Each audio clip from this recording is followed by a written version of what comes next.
is likely to be as game-changing as the seatbelt. Driverless car technology promising to someday prevent many of the 37,000 lives that are lost on the road each year. Tonight in a 4 in Your Corner investigation, Patrick Terpstra explains there are concerns about who's making sure these cars of the future are safe for you today.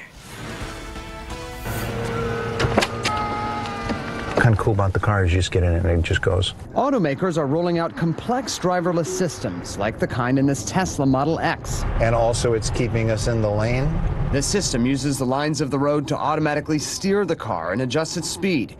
Cameras and radar keep track of the other cars around us. It's really strange is when I look back to you like this for a long period of time, you might get nervous.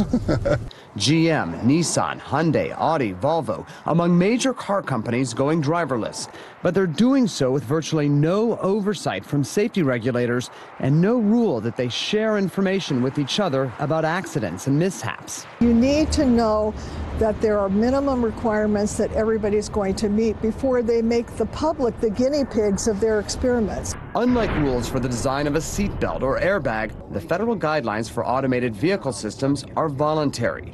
The U.S. Department of Transportation says mandatory regulations could delay getting life-saving automated systems on the road, all the more urgent as traffic deaths climbed again last year, the majority from human errors. The findings are adopted as amended. The NTSB called for stricter rules for self-driving car systems after a Tesla Model S smashed into a truck in Williston, Florida.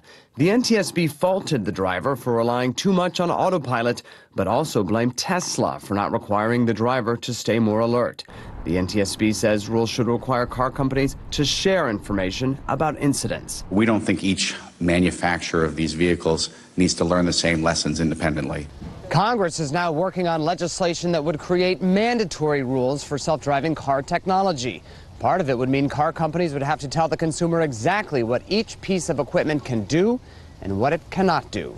Jackie Gillen, an advocate for highway and auto safety, says legislation in the House and Senate lack teeth. Both bills, unfortunately, put too much trust in the hands of the automakers and tech companies and put too little emphasis on the protection of the public. Jeff Turner's convinced we'd all be safer in cars with automation. Some of the times when you get a little fatigued after you've driven a number of hours, it's still on it and it's still paying attention 100%. In September, DOT updated the guidelines for driverless car technology, but they are all still voluntary. Still, the government can pull any car off the road at any given time if it's determined to have a dangerous defect. Reporting in Washington, Patrick Terpstra for Scripps News. Patrick, finding out the Transportation Department is saying that voluntary guidance prioritizes safety while encouraging innovation. The agency also says it's reviewing the recommendations from the NTSB.